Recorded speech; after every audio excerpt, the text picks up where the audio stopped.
दोस्तों आज बात करने वाले हैं कौन से ऐसे काम हैं जो हमें भूलकर भी नहीं करने चाहिए सोमवती अमावस्या को। मतलब जिस दिन अमावस्या सोमवार को पड़े उसे सोमवती अमावस्या कहते हैं और उस दिन हमें ऐसी चीजें भूल कर भी नहीं छूनी चाहिए, ना उनको यूज करना चाहिए और कौन कौन से काम हैं जो बिल्कुल भी नहीं करने चाहिए। तो दोस्तों वीडियो को शुरू करने से पहले अगर आप चैनल पर नए हैं तो चैनल को सब्सक्राइब कर लें। हमारी चैनल है उस पर ऐसी अपडेट आपको मिलती रहती है। तो दोस्तों 26 मई को दोस्तों पड़ रही है सोमवती अमावस्या। दोस्तों जो अमावस्या सोमवार के दिन पड़ने वाली है वो अमावस्या होती है हमेशा सौभाग्यशाली फल देने वाली। उसे सौभाग्यशाली फल देने वाली सोमवती अमावस्या दोस्तों कहते हैं। सोमवती अमावस्या का दोस्तों विशेष महत्व है। इस दिन की पूजा से पितरों की आत्मा को शांति और पति की लंबी उम्र जैसे लाभ दोस्तों मिलते हैं। सोमवती अमावस्या व्रत का खास महत्व है क्योंकि यह सोमवार को आती है और इस दिन भगवान शिव की पूजा की जाती है। मानसिक परेशानी या चंद्रमा कमजोर हो तो इस दिन विशेष लाभ आप ले सकते हैं। इस बार सोमवती अमावस्या का संयोग बन रहा है 26 मई। इस दिन विशेष योग बन रहा है कि उस दिन वर अमावस्या भी है दोस्तों और शनि जयंती भी है दोस्तों। तीन शुभ संयोग बने हुए हैं। आइए जानते हैं सोमवती अमावस्या के दिन कौन से काम हमें नहीं करने चाहिए। नंबर 1 पर है दोस्तों, ये नकारात्मक शक्तियां मानसिक रूप से कमजोर किसी भी व्यक्ति को तुरंत अपने प्रभाव में ले लेती है। यदि कोई व्यक्ति भावात्मक रूप से कमजोर है और नकारात्मक सोच से घिरा हुआ है तो ये संभावना और भी बढ़ जाती है दोस्तों सोमवती अमावस्या को।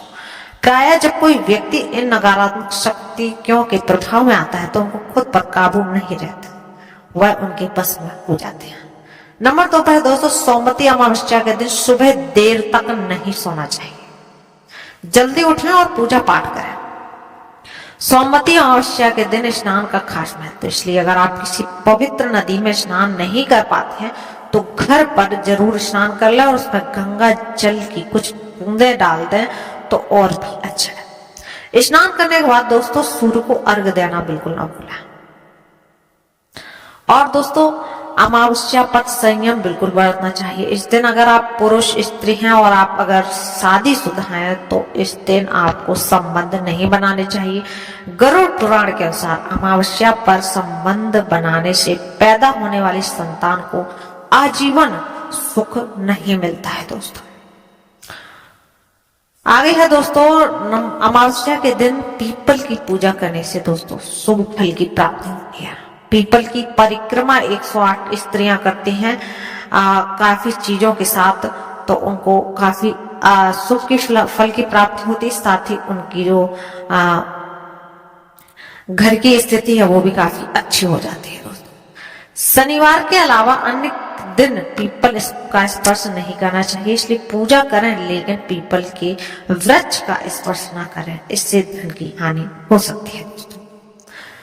इस अमावस्या पर शराब और मांस से बिल्कुल दूर है। यह अमावस्या हो या दोस्तों कभी भी कोई भी व्रत या त्योहार हो, आपको इन सब चीजों से हमेशा दूर रहना चाहिए। मांस, मदिरा, शराब आदि सब चीजों से। इस दिन दोस्तों चटाई पर सोना चाहिए तथा शरीर में तेल नहीं लगाना चाहिए दोस्तों। तेल और रुई ये सब चीजें नहीं सोमवती अमावस्या पर यूज करते हैं, क्योंकि बोलते हैं एक कहानी है कि एक बार उसने अपने पेट पर जब तेल लगा लिया था और उसकी जो लड़की हुई थी उसी की एक सोमवती अमावस्या पर हमारी कथा सुनी जाती है। तो आप सोमवती अमावस्या पर तेल का यूज स्त्रियां नहीं करती हैं, लड़कियां नहीं करती हैं, लड़के कर सकते हैं। इस दिन चटाई पर सोना चाहिए तथा शरीर में तेल नहीं लगाना चाहिए। दोपहर में भी नहीं सोना चाहिए। सोमवती अमावस्या के दिन लहसुन, प्याज जैसी तामसिक चीजें भी ना खाएं। सोमवती अमावस्या के दिन सेव और हेयर और नेल कटिंग ना करें। इन कामों को भी वर्जित किया गया। अमावस्या पर घर में पितरों की कृपा पाने के लिए घर से कलह का माहौल बिल्कुल नहीं होना चाहिए। लड़ाई झगड़े और वाद विवाद से बचना चाहिए। इस दिन कड़वे वचन तो बिल्कुल नहीं बोलने चाहिए। अगर सोमवती अमावस्या का व्रत है तो श्रृंगार करने से दोस्तों श्रृंगार करें और सादगी अपनाएं। इस दिन पीपल के पेड़ की परिक्रमा करके सुखद वैवाहिक जीवन का वरदान दोस्तों मिलता है। इसी दिन दोस्तों अपनी बार सोमवती अमावस्या भी है और वट सावित्री व्रत भी है, तो आप दोनों करें और शुभ फल की होगी आपको। दोस्तों अगर आप जानना चाहते हैं इसकी कथा या फिर इसकी उसके टाइम के बारे में जानना चाहते हैं, तो दोस्तों वीडियो में आपको हमारे एंड स्क्रीन में आपको ये वीडियो मिलेगी, उसे आप देख सकते हैं। सूर्यास्त से पूर्व अगर सोमवार को अमावस्या 1 घड़ी भी हो तो उसे सोमवती को अमावस्या सोमवती ही माना जाता है। इस दिन शिव जी और माता पार्वती की पूजा करने का सौभाग्य प्राप्त होता है। दोस्तों अब बात करते हैं दोस्तों शुभ समय की। तो शास्त्रों के अनुसार पितरों का जो समय है वो दोपहर यानी मध्याह्न में होता है। ऐसे में सोमवती अमावस्या पर पितरों को प्रसन्न करने का, उनका आशीर्वाद पाने और पितृ दोष दूर करने से जुड़े उपाय अगर आप करना चाहते हैं तो आज मतलब 26 तारीख को सोमवार के दिन दोपहर में कर सकते हैं। अमावस्या का समय 27 तारीख मंगलवार की सुबह 8:32 तक रहेगा, तो इसके चलते इस दिन मोमबत्ती अमावस्या का विशेष संयोग भी बन रहा है। ऐसे में शास्त्रों के अनुसार पवित्र नदी में स्नान और दान का कार्य आप 27 तारीख को भी कर सकते हैं। सोमवती अमावस्या की पूजन विधि की अब बात करते हैं। तो इस दिन आप सुबह जल्दी उठ जाइए और स्नान आदि कर लें। इसके बाद भगवान शिव और माता पार्वती के मंदिर जाकर विधि विधान से और सच्चे मन से उनकी पूजा करें। साथ ही शिवलिंग और पार्वती माता की प्रतिमा पर 7 या 11 बार विषम संख्या में, मतलब 7, 11, 21 विषम संख्या में कच्चा सूत लपेटना। ऐसा करने से जातक का वैवाहिक जीवन खुशहाल बना रहता है। शिव जी और माँ पार्वती की पूजा करने के साथ साथ इन दिन पुरुषों को पीपल के पेड़ की 108 बार परिक्रमा करनी चाहिए। वहीं इस दिन वट सावित्री व्रत होने से महिलाओं को वट वृक्ष की 108 बार कच्चा सूत लपेटते हुए परिक्रमा दोस्तों करनी चाहिए। साथ ही 1 लोटा जल में थोड़ा सा गुड़ और दूध मिलाकर उसे वट वृक्ष पर अर्पित करें और काले चने को भिगोकर उन्हें प्रसाद के रूप में चढ़ाएं। सोमवती अमावस्या के दिन आप भगवान शिव और पार्वती माता को मौसमी फल भी चढ़ा सकते हैं। इसके बाद सोमवती अमावस्या की कथा का पाठ और श्रवण करें और जो शिव पार्वती की कृपा से सुख और अब सुनते हैं दोस्तों सोमवती अमावस्या की जो प्रचलित कथा है वो। एक बार की बात है, एक गरीब ब्राह्मण परिवार था। उस परिवार में पति पत्नी के अलावा एक पुत्री भी थी। पर पुत्री धीरे धीरे बड़ी होने लगी। उस पुत्री में समय और बढ़ती जा रही थी उम्र भी स्त्री योजित गुणों का विकास हो रहा था। वह लड़की सुंदर, संस्कारवान और गुणवान भी थी, किंतु गरीब होने के कारण उसका विवाह नहीं हो पा रहा था। एक दिन उस ब्राह्मण के घर एक साधु महाराज पधारे। वो उस कन्या के सेवा भाव से प्रसन्न हुए। कन्या को लंबी आयु का आशीर्वाद देते हुए कहा, साधु ने, इस कन्या की हथेली में विवाह योग्य रेखा तो है ही नहीं। तब ब्राह्मण दंपत्ति ने साधु से उपाय पूछा कि कन्या ऐसा क्या करे जिससे कि उसके हाथ में विवाह योग्य ये रेखा बन जाए। साधु ने कुछ देर बाद विचार किया और अपनी अंतर्दृष्टि से ध्यान करके बताया कि कुछ दूरी पर एक गांव में सोना नाम की धोबिन है। एक महिला है, अपने बेटे और बहू के साथ रहती है, जो बहुत ही आचार विचार और संस्कार संपन्न तथा पति परायण है। यदि वह कन्या इसकी सेवा करे तो यह महिला इसकी शादी में अपने मांग का सिंदूर लगा दे। इसके बाद इस कन्या का विवाह तो कन्या का वैधव्य योग मिल जाता है। साधु ने यह भी बताया कि वह महिला कहीं आती जाती नहीं है। यह बात सुनकर ब्राह्मणी ने अपनी बेटी से धोबिन की सेवा करने की बात कही। अगले दिन कन्या प्रातःकाल ही उठकर सोना धोबिन के घर जाकर साफ सफाई और अन्य सारे काम करने लग गई।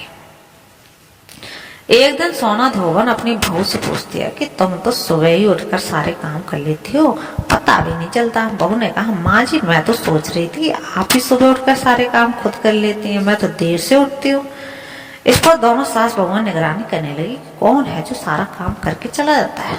कई दिनों के बाद धोबन ने देखा कि एक कन्या मुंह को बांधे हुए अंधेरे घर में आती है और सारे काम करने के बाद चली जाती है।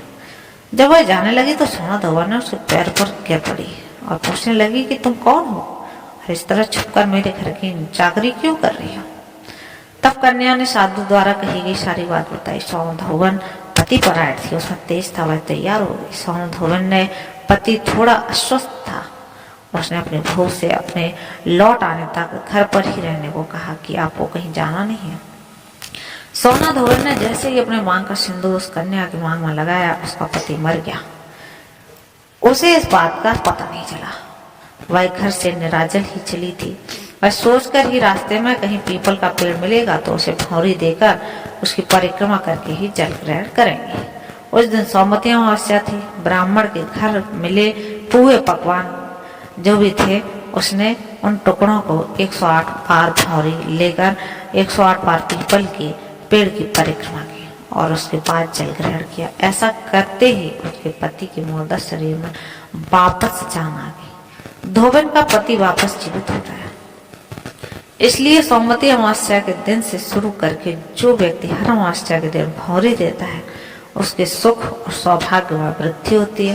पीपल के पेड़ में सभी देवों का वास होता है। तथा जो व्यक्ति हर अमावस्या को न कर सके और सोमवार को पड़ने वाली अमावस्या के दिन 108 वस्तुओं, कुछ भी हो सकता है, वो आप लेकर उसकी परिक्रमा लगाएं और तुलसी की या पीपल के पेड़ की और गौरी गणेश का पूजन करें और अखंड सौभाग्य की प्राप्ति होती है। ऐसा प्रचलित परंपरा है दोस्तों कि पहली सौमती अमावस्या के दिन धान, पान, हल्दी, सिंदूर और सुपारी की भौरी दी जाती है। इसके बाद सौमती अमावस्या को अपने सामर्थ्य के हिसाब से आप फल, मिठाई, सुहाग की सामग्री, खाने की सामग्री, कुछ भी आप डाल सकते हैं।